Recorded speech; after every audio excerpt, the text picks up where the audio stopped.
அனைவருக்கும் அன்பு வணக்கம். சார், தம்ப்நெயில்ல சாக்கு பக்கத்தில் கால் போடலை அப்படின்னு கொஞ்சம் அவசரப்பட்டுறாதீங்க. அது கரெக்டாக தான் போட்டிருக்கான். பட் ஆஸ் யூஷுவல் டைட்டில் மேட்டருக்கு போகிறதுக்கு முன்னாடி முக்கியமான இன்னொரு விஷயத்தை பார்த்துட்டு போகலாம் அப்படின்னு நேற்றுக்கே நாம் சொல்லியிருந்தோம். அந்த கருப்பு துப்பட்டா அகற்றப்பட்ட விஷயம், இதில் அவசரப்பட்டு யாரும் பொங்கிடாதீங்க. அதுக்கு ஏதாவது ஒரு மறுப்பு இல்லை ஒரு விளக்கம் ஏதாவது வந்த பிறகு என்ன ஏதுன்னு பார்த்துட்டு கருத்து சொல்லலாம் அப்படின்னு சொன்ன மாதிரியே ஆயிடுச்சிங்க. இன்றைக்கி காவல்துறையில் ஒரு விளக்கம் கொடுத்துருக்காங்க. அதாவது கொஞ்சம் அதிகமாக பாதுகாப்பு உணர்வுடன் ஏதோ நடந்துட்டுருக்காங்க. இதுக்கு பிறகு இந்த மாதிரி நடக்காமல் அறிவுறுத்தப்பட்டுள்ளது அப்படின்ற மாதிரி ஒரு ஸ்டேட்மெண்ட் வந்திருக்கு. பட்டு கருப்பு துப்பட்டாவுக்கும் பாதுகாப்புக்கும் என்ன சம்பந்தம்னு எனக்கு தெரியலங்க. பாதுகாப்பு அப்படின்னா நமக்கு நினைவுக்கு வருவது ஏர்போர்ட் செக்யூரிட்டி. அதில் முதல் தடவை நான் போகும்போது பெல்ட்டை கைட்ட சொன்னாங்க. நம்ம நேரம் அன்றைக்கி பேண்ட்டு கொஞ்சம் லூஸுங்க. இந்த பெல்ட்டெல்லாம் எதுக்கு கைட்ட சொல்கிறாங்கன்னு எனக்கு தெரியல. அந்த பெல்ட்டெல்லாம் கைட்டுட்டு ஷூவெல்லாமும் கைட்டு, வாட்சை கைட்டு, மொபைல் ஃபோனு, லேப்டாப்பு, சார்ஜரு எல்லாத்தையும் அதில் கைட்டி வச்சிரு அப்படின்ட்டாங்க. அண்டு ரொம்ப நாளாக ஒரு சின்ன கத்திரி காணாமல் போயிருந்தது. அந்த பேகேஜில் தாங்க கண்டுபிடிச்சாங்க. அது எங்கேயோ அடியில் இருந்துருக்குது சைட் ஜிப்பில். அதை பிடிச்சாங்க, பேகு தனியாக போயிடுச்சு. இவ்வளோலாம் பக்காவாக செக்யூரிட்டி செக் பண்ணுற ஏர்போர்ட்டில் கூட துப்பட்டாவெல்லாம் அவங்க ரிமூவ் பண்ண சொல்கிறது கிடையாதுங்க. இங்கே பாதுகாப்புக்கும் இந்த துப்பட்டாவுக்கும் என்ன சம்பந்தம்? அதுவும் கருப்பு துப்பட்டா மட்டும். இப்போது ஏடிஎம் சென்டர்லாம் பணம் எடுக்க போகிறோம் அப்படின்னா வண்டியில் போவேன், இப்போ ஹெல்மெட்டோட போகிறோம் அப்படின்றதுனால அது நம்ம அந்த கண்ணாடி வேறையா, அந்த கண்ணாடியை கைட்டிட்டு அதுக்கப்புறம் அந்த லாக்கை அவுத்துட்டு ஹெல்மெட்டை இதெல்லாம் பெரிய லொல்லு. அதனால் ஹெல்மெட்டோட போனால் அந்த செக்யூரிட்டி சொல்லுவாங்க, சார் ஹெல்மெட்டை கைட்டிட்டு போங்க அப்படின்வாங்க. அது செக்யூரிட்டி ப்ரோட்டோக்கால் அப்படின்றத விட ஏதாவது நடந்ததுன்னா அந்த கேமராவில் அவங்க மூஞ்சி தெரியணும், அந்த பர்பஸ்க்காக சொல்கிறது. அப்போது இந்த துப்பட்டா அப்படின்னு சொன்னால் எல்லா கலர் துப்பட்டாவையும் ரிமூவ் பண்ணியிருந்தாங்கன்னா பாதுகாப்பு அப்படின்னு ஒத்துக்கலாம். கருப்பு மட்டும்தான் ரிமூவ் பண்ணுறாங்கன்னும் போது அதான் இன்றைக்கி அண்ணன் ஜெயக்குமார் அவர்கள் கேட்டுக்கிறாரு, ஏங்க அவங்க கட்சி கொடியிலேயே கருப்பு சிவப்பு இருக்குது, அந்த கட்சி கொடியோடு வந்தால் என்ன பண்ணுவீங்க அப்படின்லாம் கேட்டிருக்காரு. ரைட்டு, அது சம்மந்தம் இல்லாட்டாலும் சும்மா இதே ஒன்று சொல்லணும்னு பண்ணுறதுக்காக சொல்கிறேன். நான் வேலைக்கு சேர்ந்தப்போ என்னுடைய சீனியர் ஒன்று சொன்னார், இந்த வேறுப்பா தப்பு பண்ணாமல் இருக்கவே முடியாது, எல்லாரும் தப்பு பண்ணுவோம், ஆனால் என்ன பண்ணணும்னா ஒன்று ஒரு ஸ்டெப் மேலே அந்த ரெஸ்பான்சிபிலிட்டியை தள்ளி விட பார்க்கணும், இல்லை ஒரு ஸ்டெப் கீழே தள்ளி விட பார்த்தணும். அப்படி பண்ணிட்டியானா நமக்கு பிரச்சனையே கிடையாது அப்படின்வார். அந்த மாதிரி அந்த கீழே இருக்க காவல்துறையினர் மீது அந்த பழி போட்டாங்களோ. ஏன்னா இந்த கருப்பு கலரை அகற்ற சொல்லுவது அப்படின்றது இது ஃபர்ஸ்ட் டைம் கிடையாதுங்க, இதுக்கு முன்னாடியும் நடந்திருக்கின்றது. ஆனால் அன்றைக்கெல்லாம் காவல்துறை விளக்கம் கொடுக்கவில்லை, இன்னைக்கு மட்டும் விளக்கம் கொடுக்குறாங்கன்னா என்ன காரணம்? கவர்னர் கலந்து கொண்ட நிகழ்ச்சியில் அந்த மாதிரி நடந்திருக்கு இல்லையா? ஆனால் அவர் கூட கருப்பு கோட்டு தான் போட்டுருந்தான்னு நினைக்கிறேன் கவர்னர் அவர்கள். சரி, நல்ல காலம், நாம் போயிருந்தாங்கன்னா அவங்க பாட்டு கருப்புன்னு நினச்சிட்டு இந்த கண்ணாடியை வேற கைட்டு அப்படின்னு ஏதாவது சொல்லிவிட்டாங்கன்னா, கண்ணாடியெல்லாம் கைட்டு சொல்லியிருந்துருக்க மாட்டாங்க. ஒருவேளை அப்படி கைட்டு சொல்லியிருந்தாங்கன்னா அப்புறம் அந்த நிகழ்ச்சியை கண்ணாடி இல்லாமல் நம்ம கேட்டுட்டு தான் வந்திருக்கணும், பார்த்துட்டு வந்திருக்க முடியாது. எந்த ஒரு அரசாங்கமும் ஜனநாயக நாட்டில் பார்த்தீங்கன்னா மக்கள் எதிர்ப்பு அப்படின்றது தவிர்க்க முடியாதது. என்னதான் நீங்கள் நல்லாட்சி கொடுத்தாலுமே யாராவது ஒரு சிலர் உங்கள் ஆட்சி மேலே வெறுப்போடு தான் இருப்பாங்க. எதிர்கட்சிகள்னு இல்லை, நான் சொல்கிறது நியூட்ரல் ஓட்டர்ஸை பொறுத்த வரைக்கும். அந்த எதிர்ப்பு பரவலாகி கொண்டு வரும்போது முதல்ல அந்த மக்கள் மத்தியில் தெரியும், எதிர்கட்சிகளும் இதை சென்ஸ் பண்ணுவாங்க. ஏன்னா அவங்க பதவி நாற்காலியில் இல்லைல்ல. ஆனால் ஆளுங்கட்சி இதை சென்ஸ் பண்ணுவது அப்படின்றது என்றைக்குமே எந்த நாட்டிலுமே எந்த மாநிலத்திலுமே கொஞ்சம் லேட்டாக தான் நடக்குது. ஆனால் ஆளுங்கட்சியே ஆஹா நமக்கு எதிர்ப்பு அதிகமாயிட்டு வருது அப்படின்றத எப்போ ரியலைஸ் பண்ணுறாங்க அப்படின்னா அதுக்கு சில சமிஞ்ஞைகள், குறியீடுகள், அறிகுறிகள்லாம் இருக்கின்றன. ஒன்று யாராவது ஒரு நல்லதனமாக நல்ல நோக்கத்தோட ஒரு தோழமை சுட்டு மாதிரி சொன்னால் கூட கோபம் வரும். அடுத்தது எதிர்கருத்துக்கள் சொன்னால் அதை தாங்கிக்க முடியாது. ஒரு கவர்மெண்ட் பயங்கர பவர்ஃபுல்லான கவர்மெண்ட்டு, நாங்கள் மக்கள் செல்வாக்கு உள்ள கவர்மெண்ட்டு அப்படின்னு இருக்கும்போது யார் என்ன விமர்சனம் பண்ணாலும் கொஞ்சம் கூட கண்டுக்கவே மாட்டாங்க. அது அவனா ஏதோ கத்திட்டு போகிறான், மக்கள் செல்வாக்குன்னு நம்ம பக்கம் இருக்குது, இவனெல்லாம் கூவி தானே நம்மளை அசைக்க போகிறாங்க இப்படின்ற ஒரு கெத்து இருக்கும். ஆனால் அந்த எதிர்ப்பு அதிகமாகிவிட்டது, நம்ம வீக் ஆகிட்டு போகிறோம் அப்படின்னு சொல்லும்போது சின்ன ஒரு எதிர்ப்பு குரலை கூட தாங்கிக்க முடியாது, கோபம் வரும், எரிச்சல் வரும். அப்போ அவர்கள் மீது நடவடிக்கை எடுக்கணும் அப்படின்ற ஐடியா வரும். அதனுடைய விளைவுகள் தான் டக்கு டக்குன்னு எல்லாரையும் பிடிச்சி அரெஸ்ட் பண்ணி போடுறது அப்படின்றத நம்ம காலங்காலமாக பார்த்துட்டு வரோம். இன்றைக்கு அந்த மூடுக்கு திமுக போய்விட்டது. ஒரு பக்கம் கூட்டணி கட்சிகளே வந்து ஏராளமாக குழப்பம் பண்ணிட்டு இருக்காங்க. இது நாள் வரைக்கும் கூட யாராவது ஏதாவது சொன்னால் பெருசாக ரியாக்ட் பண்ணாத திமுக இன்றைக்கு கம்யூனிஸ்ட் டோலருடைய அவுட்பஸ்ட் அதுக்கு வந்து முரசொலியில் கட்டுரையை எழுதியிருக்கின்றார்கள். சரி, அதை பின்னாடி பார்ப்போம். இன்றைக்கு பார்த்தீங்கன்னா 2 முக்கியமான கைதுகள் பற்றி பேசலாம் அப்படின்னு. ஒன்று வந்து அந்த டாஸ்மாக் பார் அந்த குறிப்பிட்ட நேரத்துக்கு முன்னாடியே விற்கிறாங்க அப்படின்னு வீடியோ எடுத்து போட்டிருக்காருங்க ஒருத்தர். அவர் மேலே வழக்கு பதிவு பண்ணி வழக்கம் போல் அதை பணி செய்ய விடாமல் தடுதல் அப்படி இப்படின்னு நோ செக்ஷன்லாம் போட்டு அவரை அரெஸ்ட் பண்ணி முதல் நாள் சாயங்காலம் அரெஸ்ட் பண்ணியிருக்காங்க. அடுத்த நாள் காலையிலேயே வந்து அவருக்கு பெயில் வெளில விட்டுட்டாங்க அப்படின்னு செய்தி வருகின்றது. இப்போ இஷ்யூ என்னன்னா, குறித்த நேரத்துக்கு முன்னாடி டாஸ்மாக்கு இந்த டைம்லேருந்து இந்த டைம்னு ஃபிக்ஸ் பண்ணி வச்சுருக்காங்க. அந்த டைமுக்கு முன்னாடியும் பின்னாடியும் விற்பது சட்டப்படி குற்றம். இவர் வந்து முன்னாடியே விற்கிறாங்க அப்படின்னு வீடியோ எடுத்து போட்டிருக்கிறதா சொல்கிறாங்க. அப்போது அந்த விற்பனையாளர்கள் அவங்கள முதல்ல விசாரிச்சு, நாங்கள் இது மாதிரி விற்றீங்களா? அவர் வீடியோ தானே எடுத்து போட்டுக்கிறார், வெறும் அலகேஷன் இல்லைல்ல. அப்போது அந்த பாரை சீல் வச்சு இது மாதிரி வந்து இவங்க டைமுக்கு முன்னாடி திறந்துக்கிறாங்க அப்படின்னு நடவடிக்கை எடுத்துட்டு அதுக்கப்புறமா இவர் வந்து என்னங்க நீங்கள் வந்து அவங்கள வந்து ஏதோ தரக்குறைவாக பேசினீங்களாமே இல்லை வாட்டவர் என்ன செக்ஷன் போட்டிருக்காங்களோ அதெல்லாம் விசாரித்து நடவடிக்கை எடுத்திருந்தாங்கன்னா கரெக்டாக நடந்துக்கிறாங்க அப்படின்னு சொல்லலாம். ஆனால் அந்த பாரை இழுத்து மூடலை, அந்த பாரில் வேலை செஞ்சவங்களை ஏதாவது கைது செஞ்சாங்களா தெரியல. இந்த மாதிரி நடக்குது அப்படின்னு இது நடந்திருக்கும் பட்சத்தில் இது வந்து சட்டப்படி குற்றம். அப்போது இதை வந்து பொதுவெளிக்கு கொண்டு வர ஒருத்தரை நீங்கள் கைது பண்ணுறீங்க அப்படின்னு சொன்னால் இதுதான் அந்த இன்டாலரன்ஸ், அந்த மோடுக்கு போயிட்டாங்க திமுக அப்படின்றதுக்கு அர்த்தம். அடுத்தது இந்து முன்னணி பிரமுகர் ஒருத்தர், அவர் வந்து ஒரு கருத்தை சொல்லியிருக்கின்றார். உடனே அவர் அரெஸ்ட் பண்ணிட்டாங்க. அவரும் வந்து பிணையில் வெளில வந்துட்டார். இது வந்து திடீர்னு நடக்கிற விஷயம் இல்லைங்க. சமீப காலமாகவே ஏராளமான கைதுகளில் இந்த மாதிரி பெயில் கொடுக்கறது இல்லைன்னா வந்து ரிமாண்டே கொடுக்க மாட்டோம்னு சொல்கிறது, இதெல்லாம் நம்ம நிறைய பார்த்துட்டு இருக்கோம். அடுத்தது சவுக்கு சங்கர் மீது போட்ட குண்டாஸ். அப்போல்லாம் கூட பார்த்தீங்கன்னா அவருக்கு உடனடியாக பெயில் கிடைக்கல. அதுக்கப்புறம் சில காலம் உள்ளே இருந்த பிறகு தான் அவர் வந்து விடுவிக்கப்படுகின்றார். குண்டாஸ் போடுறாங்க, அது ரத்து செய்ய போகும் தருணத்தில் 2வது குண்டாஸ் போடுறாங்க, இப்படிலாம் பண்ணிட்டு இருக்காங்க. ஆனால் அதற்கு பிறகு பார்த்தீங்கன்னா பல வழக்குகள் வந்து சரி கேஸு ஸ்ட்ராங்காக இல்லைன்னா என்ன பண்ண முடியும். ஆனால் கேஸு ஸ்ட்ராங்காக இல்லை அப்படின் போது எதுக்கு நீங்கள் கேஸ் போடுறீங்க, இதான கேள்வி. இதே மாதிரி தான் வந்து யாரோ ஒரு பாட்டி அவங்கள தேடிட்டு இருக்காங்க அப்படின்னு சொல்லி அந்த வீடியோ போட்ட அந்த இளைஞரை இங்கேருந்து எவ்வளோ தூரம் போயிட்டு அரெஸ்ட் பண்ணிக்கின்னு வந்து அதுக்கப்புறம் அவரும் வந்து விடுவிக்கப்பட்டார். அப்போது யாரும் எதுவும் பேசக்கூடாது, பேசினா நாங்கள் உடனே கேஸை போடுவோம், உள்ள தள்ளுவோம். சரி நீங்கள் உள்ள தள்ளுங்க, ஆனால் உள்ள போய் சேர்றதுக்கு முன்னாடி அவங்க வெளில வந்துடுறாங்களே. அப்போது இதிலிருந்து அந்த இன்டாலரன்ஸ் அதிகமாகின்றதுன்னு தெரியலையா? இதுதான் வந்து அந்த வீக்னஸ்ன்றதை அவங்க ரியலைஸ் பண்ணிட்டாங்க. மக்கள் எதிர்ப்பு அதிகமாகி கொண்டிருக்கின்றது. இந்த நேரத்தில் யார் எது சொன்னாலும் மக்கள் நம்புவாங்க, நாம சொல்கிறத நம்ப மாட்டேங்கிறாங்க அப்படின்ற ஒரு ரியலைசேஷன் திமுகவுக்கு வந்திருக்கின்றது. அதனால தான் யார் எதை பேசினாலும் உடனே அவங்க மேலே கேஸ் போடுன்றாங்க. இது வந்து மேலிடத்துக்கு தெரிஞ்சு நடக்குதா இல்லை வந்து கீழ்மட்டத்தில் இருக்கவங்கலாம் சேர்ந்து ஆஹா இது மாதிரிலாம் எதுவுமே சத்தம் வரக்கூடாது அப்படின்றதுக்காக பண்ணுறாங்களா, அது எனக்கு தெரியல. பட் யார் செஞ்சாலும், யாருக்கு தெரியாமல் செஞ்சாலுமே தெரிஞ்சு செஞ்சாலுமே டேமேஜ் என்னவோ திமுகவுக்கு தான். அதை யாராலையும் தடுத்து நிறுத்த முடியாது.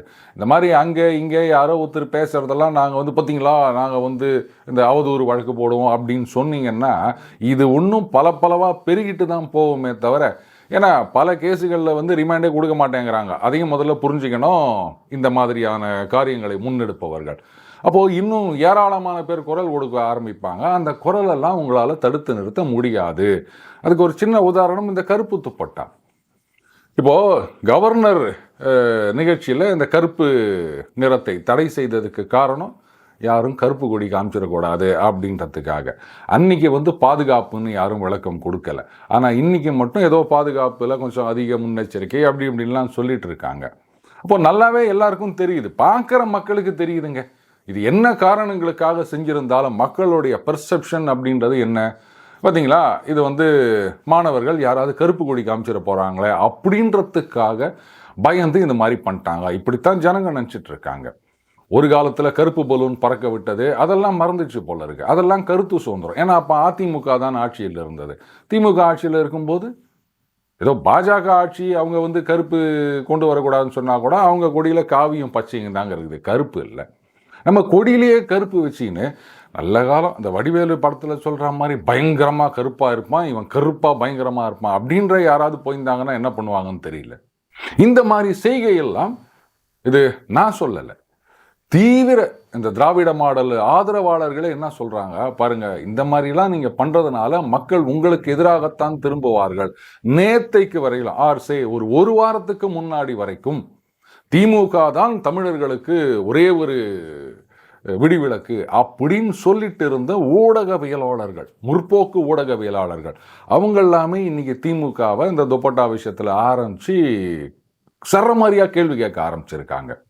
அவங்களுடைய அந்த எக்கோ சிஸ்டமே மாறிக்கொண்டு வருகின்றது. நேற்று வரைக்கும் ஆதரவு தெரிவித்துக் கொண்டிருந்தவர்கள்லாம் இன்னைக்கு வந்து அப்படியே சடனாக இந்த பக்கம் மாதிரி மாதிரியா கேள்வி கேட்குறாங்க அப்படின்னா அப்போ கிரவுண்டில் ரியாலிட்டி அப்படியே டோட்டலாக மாறின்னு வருது.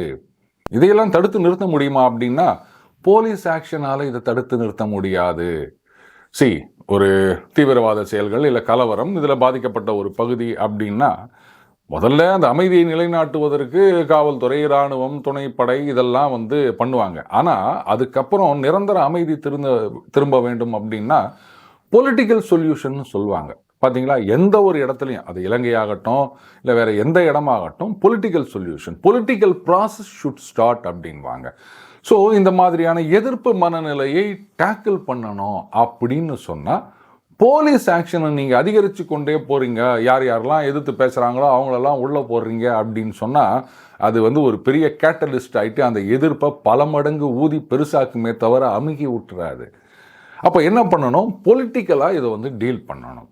மக்களுடைய பிரச்சனை என்ன, எங்கெங்கெல்லாம் வந்து எதிர்ப்பு வருகின்றது, அதை எப்படி சமாளிக்கிறது, எந்தெந்த இடத்துல நாம் கொஞ்சம் சொதப்பிட்டோம் அதை எப்படி கவரப் பண்ணணும், இதை யோசிச்சு பண்ணணுமே தவிர யாருமே எதிர்ப்பே சொல்லக்கூடாது அப்படின்றதெல்லாம் ஒரு சொல்யூஷனே கிடையாதுங்க.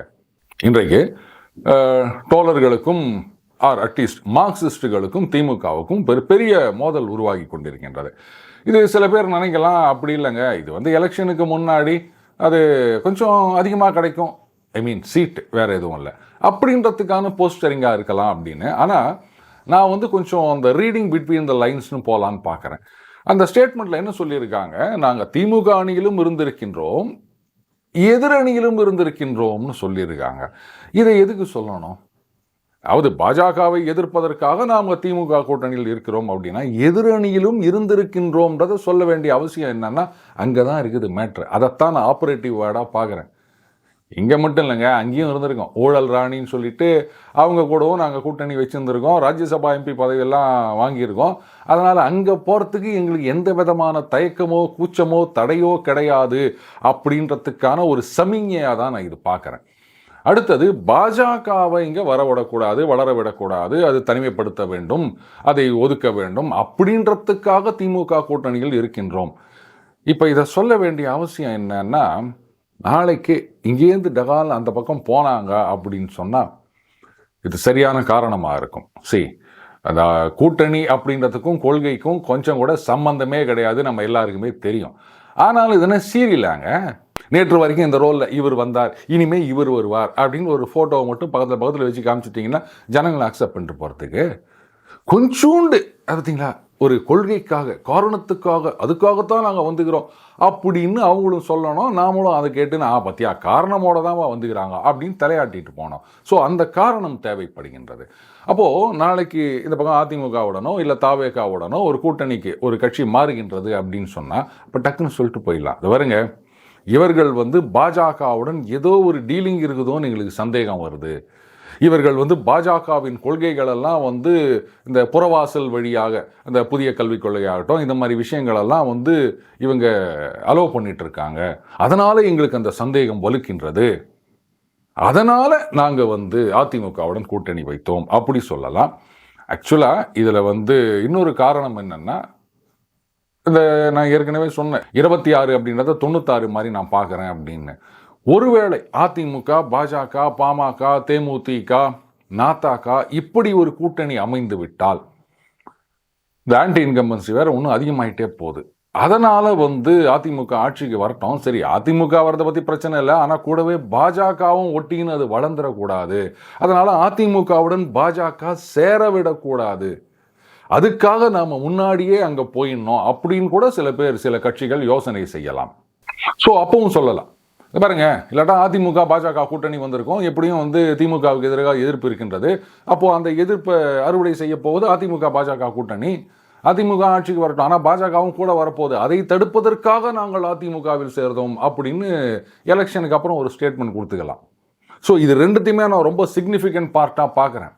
திமுக அதெல்லாம் என்ன பார்க்குறாங்கன்னு தெரியல. அவங்க வந்து இது தோழமைக்கு இலக்கணம் இல்லை அப்படின்றாங்க. இவர் உடனே சொல்கிறாரு, உங்கள் வெளிச்சத்தில் வந்து நாங்கள் ஒன்றும் இல்லை அப்படின்றாரு. இதெல்லாம் வந்து வார்த்தை யுத்தங்கள், அப்படியே ஸ்லோவாக போகுங்க, கொஞ்சம் கொஞ்சமாக பிக்கப் ஆகிட்டு கிளைமேக்ஸில் அந்த கடைசி ஃபைட்டு வைப்பாங்க பாருங்கள். அந்த மாதிரி எலெக்ஷனுக்கு ஒரு 4-5 மாதம் இருக்கும்போது இந்த பிரச்சனைகள்லாம் பெருசாக வெடிக்கும். இதில் வந்து மார்க்சிஸ்ட்டை பொறுத்த வரைக்கும் இது 2 விதத்துலேயும் அட்வான்டேஜ்னு தான் நான் சொல்லுவேன். ஒருவேளை அதிமுக வந்து மார்க்சிஸ்டுடன் ஒரு கூட்டணி வருகின்றது அப்படின்னு சொன்னாலும் அவங்களுக்கு அது அட்வான்டேஜ் தான். ஏன்னா அடுத்து ஒரு மெகா கூட்டணி அமைந்து ஒருவேளை அதிமுக ஆட்சிக்கு வந்தால் அப்போ வந்து கம்யூனிஸ்டுகளும் அந்த பக்கம் இருப்பாங்க. ஆர்எல்ஸ் இவங்க ஒரு மாதிரி சந்தேகத்துடன் பார்த்த மாதிரி அதிமுக, பாஜக, பாமக, தேமுதிக இப்படி ஒரு கூட்டணி வந்துருச்சு அப்படின்னு சொன்னால் அப்போ அந்த பக்கம் திமுக கூட்டணியில் அதிக சீட்டுகளை கேட்டு பெறலாம். கூட்டணி ஆட்சி தான் அப்படின்னு டிமாண்ட் வைக்கலாம். ஏன்னா ஏற்கனவே தோழர்கள் சொல்லியிருக்காங்க, கூட்டணி ஆட்சி நாங்களும் தான் வருவோம் அப்படின்லாம் சொல்லியிருக்காங்க. அதனால் அவங்க வந்து அதற்கு எதிரானவர்கள் கிடையாது. அப்போது சீட்டு, ஓட்டு, அதுக்கப்புறம் அமைச்சர் பதவி இதெல்லாமும் கேட்கலாம், தப்பே கிடையாது. அப்போது 2 இடத்துலையுமே அவர்களுடைய பார்கெனிங் பவர் அப்படின்றது இன்க்ரீஸ் ஆகுது. பொலிட்டிக்கலாக அவங்களுடைய ரெலவன்ஸ் அப்படின்றது பவர்ஃபுல்லாக மாறிக்கொண்டு வருகின்றது. என்னதான் ஓட்டு இல்லை அப்படின்னு சொன்னாலும் அந்த பெர்செப்ஷன் பேட்டில் அதுக்கு இவர்களுடைய தேவை அதிகமாகின்றது.